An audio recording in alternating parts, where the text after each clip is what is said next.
El doctor Pedro Cavadas, junto al equipo de profesionales del Hospital Público La Fe de Valencia, han llevado a cabo el primer trasplante de piernas del mundo.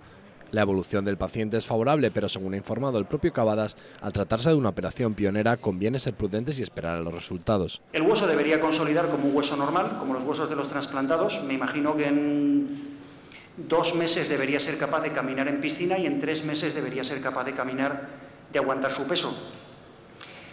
Mover las rodillas se espera que empecemos en 3 semanas, a moverlas pasivamente primero y luego activamente. Por otro lado, el conseller de Sanidad, Luis Rosado, ha destacado que hoy más que nunca el Hospital La Fe es un referente nacional e internacional. Recordarles que gracias a la acción solidaria, en este caso del donante, se ha podido, en algunos casos, prolongar la vida de muchas personas y en algunos casos, como el que nos ocupa, el mejorar de una forma sustancial la calidad de vida de las personas que han recibido los trasplantes. Rosado también ha recordado que La Fe y el doctor Cavadas llevan ya una larga trayectoria de colaboración con intervenciones de tejidos compuestos pioneras en nuestro país.